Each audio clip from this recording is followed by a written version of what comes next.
How did pandas become vegetarians? Bamboo for breakfast, bamboo for lunch, bamboo for dinner. With the occasional other plant for variety. Bamboo makes up 99% of a panda's diet. But bears are generally carnivores. Why don't pandas like meat? Pandas are classified as true carnivores, they just don't quite like a plant-based diet. Their digestive systems aren't adapted to it either. Herbivores have complex stomachs, extra long intestines, and special bacteria inside them. Pandas lack all of that. Which actually makes sense, because their ancestors ate meat. However, they apparently lost the ability to recognize the taste of meat a few million years ago. Once they started trying plant foods, the taste receptor for meat in their genetic makeup deactivated. Pandas don't even think about tasting meat anymore. They wouldn't enjoy it at all. Although they now have strong jaws and strong chewing muscles, a large amount of the energy and nutrients from the bamboo leaves the body undigested. However, the panda compensates by chewing for up to 15 hours a day.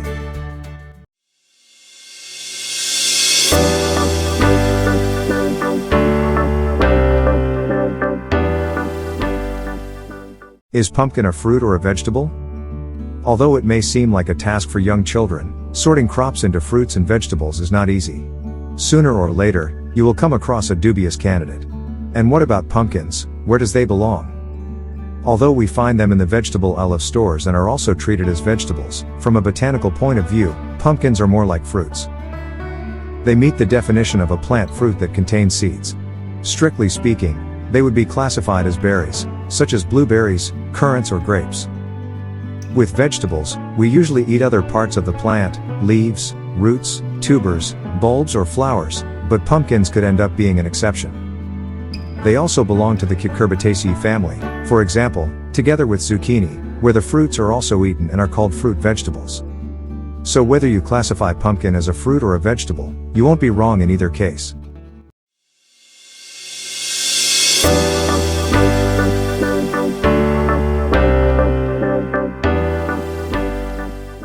How is the age of stars determined? Stars live a life similar to that of humans. From birth to active life to death. We can determine the age of humans relatively easily, but what about stars? How old is a star? To solve this tricky question, astronomers rely on many pieces of information. One clue is size. The larger a star, the more radiant energy it needs and the sooner it uses up its stellar fuel. The largest and hottest blue-white stars can shine for only 10 million years, while the smallest and coolest reddish ones can live actively for as long as 50 billion years. Therefore, large blue-white stars never age because they exhaust themselves very quickly and move on to the next phase of their lives. They become red giants and then cooling white dwarfs. The oldest stars in the universe can be identified by their chemical composition. For example, they lack iron, which was absent shortly after the Big Bang. Older stars also rotate more slowly because they are gradually slowed down by magnetic fields.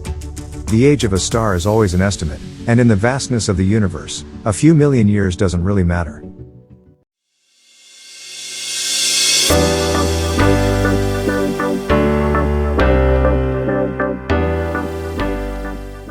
How fast do nerve impulses travel? When we stimulate a sensory organ, a nerve impulse is immediately generated and sets off on its way to the brain. How long does it take to get there and for us to realize? How long does it take to get there and for us to realize what actually happened? The average speed of a nerve impulse is roughly 270 kilometers per hour. But performance depends heavily on the type of nerve fibers. The fastest ones can reach up to 432 kilometers per hour, meaning the nerve signal zips along like the fastest trains in the world. Much slower, for example, is pain information. Did you stub your toe? First, you feel that you hit something hard. And only after 2 to 3 seconds does it hurt. In this case, the impulses crawl at a speed of about 2 kilometers per hour, so you could easily outwalk them.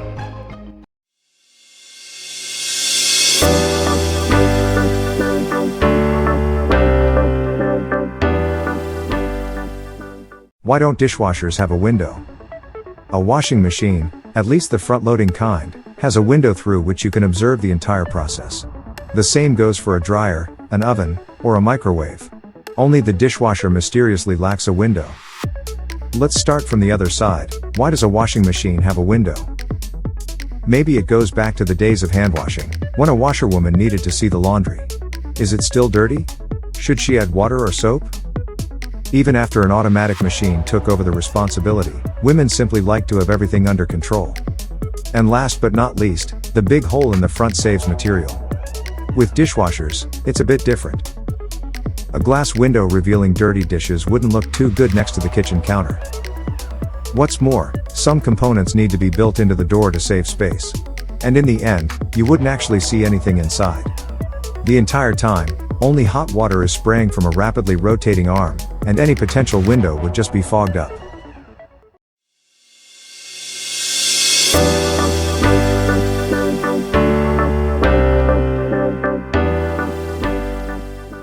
Why isn't mold on cheese harmful? We throw moldy bread straight into the trash, but we bite into moldy cheese with pleasure. So what makes the mold on cheese different? Most moldy spots are caused by microscopic fungi that reproduce thanks to moisture. However, molds are a very broad group, just like bacteria. Some of them bother us, while others can be beneficial. It's true that some molds release toxic substances and can even cause poisoning. That's why it's recommended to throw away affected food. We simply don't know what kind of mold it is. But the molds on cheese are very well known to us. The white rind of camembert or the blue spots on Roquefort are caused by fungi of the genus Penicillium, the same group that led to the discovery of antibiotics. Even cheese, however, can be attacked by other molds that are not good. So if it looks quite different than usual, definitely don't eat it.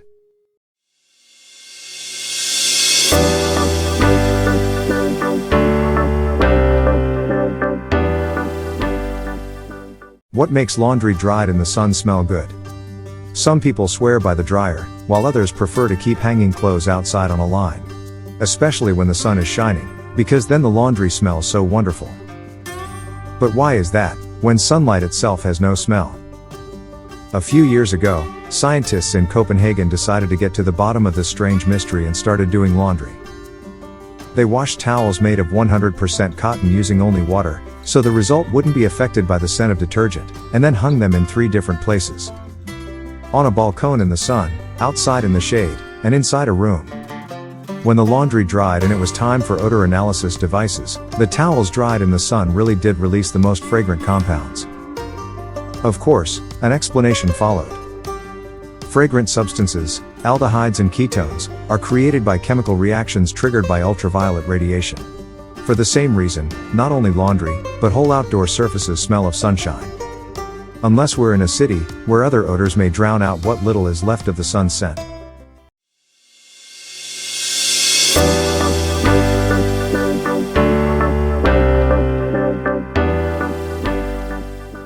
Is the ice on oceans salty? Have you ever tried licking ice floes floating on the ocean? Probably not, and maybe that's why some people would expect them to taste salty. After all, they're on seawater. But it's actually quite the opposite. The chunks of ice floating on the sea are made of fresh water. Most of them formed when they broke off from continental glaciers. And those gradually formed from snow and rain. Salt water has a higher density than fresh water, and therefore it also freezes at lower temperatures. On average, that's -2 degrees Celsius, so in many areas the sea surface does freeze after all. Yet even this ice isn't very salty. Why? Ocean water freezes slowly, and salt is pushed out to the surface during the process. From there, it's washed away by waves or rain. If you put salted water in the freezer and then rinse the resulting ice with clean water, you'll see for yourself. There will be hardly any trace of salt left.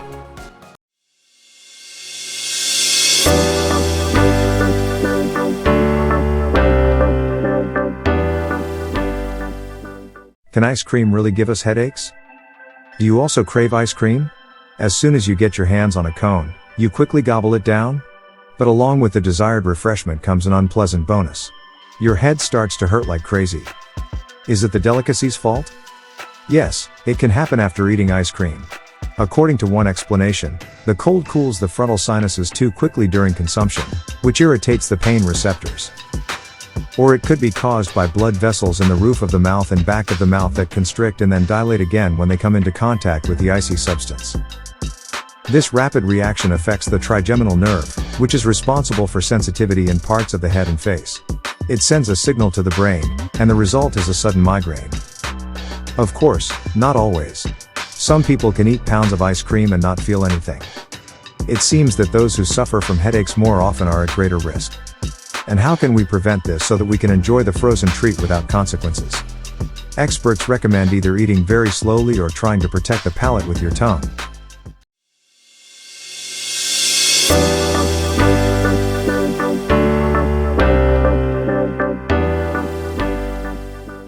Why are book spines sometimes labeled bottom to top and sometimes the other way around? Do you like having order in your library? Even if you try to arrange your books by color, size, or thickness, one important detail will disrupt your harmony. On some spines, the text runs from bottom to top, on others the opposite way. Why isn't it standardized? Even though books have been printed for over half a millennium, there really is no standard for this. For readability, it would of course be ideal if the text on the spine were horizontal, but the book would have to be really thick for that. It works for example on dictionaries, but in other cases the text has to be rotated. Generally, it can be said that in English-speaking countries, the text is rotated clockwise, and thus runs from top to bottom. In Central Europe, the German tradition is usually followed, which rotates counterclockwise, and the text then runs from bottom to top. However, if you look at your bookshelf, you'll find more than one exception. In short, there's no strict rule. It mostly depends on the publisher's custom, or simply on taste.